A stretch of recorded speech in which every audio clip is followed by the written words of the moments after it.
আমার আজকের মিশন 100 টাকার সর্বোচ্চ মজার খাবার ট্রাই করা। আপনার কি মনে হয় 100 টাকায় কি আদৌ পেট ভরে খাওয়া সম্ভব? 100 টাকার ফুড চ্যালেঞ্জে কি কি পাওয়া যায় চলেন দেখা যাক।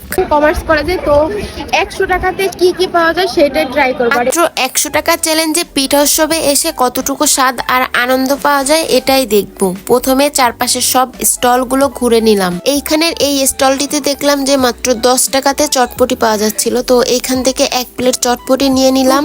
25-এ এসে এখনো যে 10 টাকার চটপটি পাওয়া যায় তা আদৌ ভালো হবে কিনা চলেন খেয়ে দেখা যাক। ডিম শসা সব মশলাই দেওয়া ছিল। আমি 10 টাকার চটপটিতে এত কিছু আশা করি নাই। সত্যি আমার 10 টাকা উসুল হয়ে গেছে। আর 10 টাকার তুলনায় চটপটিটা অনেক বেশি মজার ছিল। 100 টাকা থেকে অলরেডি 10 টাকা শেষ, এখন আছে আর 90 টাকা। আরো কিছু দোকান ঘোরাঘুরি করে এই দোকানে দেখলাম ডিমের চপ। একটা ডিমের চপ নিয়ে নিলাম আর এইটার দাম ছিল মাত্র 15 টাকা। ফুড চ্যালেঞ্জ করতে এসে আমি তো একদম ভুলেই গেছিলাম যে আমি ডায়েট করি। এবার চলেন এটা ট্রাই করা যাক।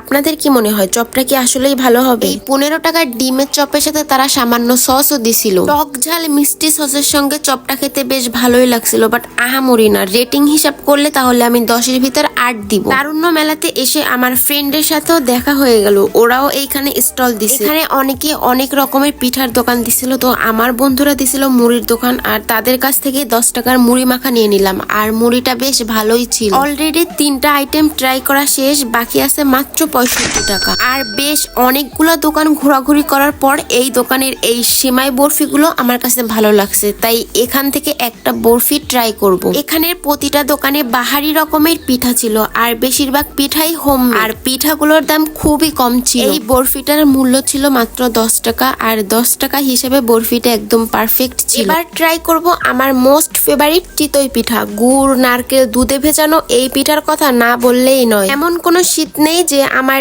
এই পিঠা খাওয়া হয় নাই। এখানে স্টলে এসেও এই পিঠার দেখা পেয়ে গেলাম। অনেকগুলো স্টল ঘুরতেছিলাম, তো এইখানের আপু দুইটা বলতেছিল যে আপু আমাদের পিঠাটা ট্রাই করে দেখেন, আশা করি ভালো লাগবে। এরপর এইখান থেকে একটা পিঠা ট্রাই করলাম, আর যেটার মূল্য ছিল 40 টাকা। এখন অবশিষ্ট আছে আর মাত্র 15 টাকা। আমার 100 টাকার চ্যালেঞ্জে টোটাল 5টা আইটেম ট্রাই করতে পারছি। তোমাদের কি মনে হয় 200 টাকার চ্যালেঞ্জ করা কি উচিত? তাহলে ভিডিওতে লাইক এন্ড কমেন্ট করে জানাও। অবশিষ্ট 15 টাকা দিয়ে আমি একটা পাটিসাপটা পিঠা নিছি, আর এটার রেটিং হিসাব করলে আমি 10-এর ভিতরে 5 দিব। 5টা আইটেমের ভিতরে আমার সবচেয়ে বেশি ভালো লাগছিল চিতই পিঠা আর চটপটিটা। আমাদের ফুড চ্যালেঞ্জ শেষ করে আমরা ভিতরে একটু ঘোরাঘুরি করতেছিলাম, আর কলেজের ভিতরটা একটু সুন্দরভাবে দেখতেছিলাম। এই রকমের আরো ভিডিও পেতে সবাই আমার পেজটাতে বেশি বেশি করে ফলো দিবেন, আর চোখ রাখুন নেক্সট ভিডিওতে। সবাই ভালো থাকবেন। আল্লাহ হাফেজ।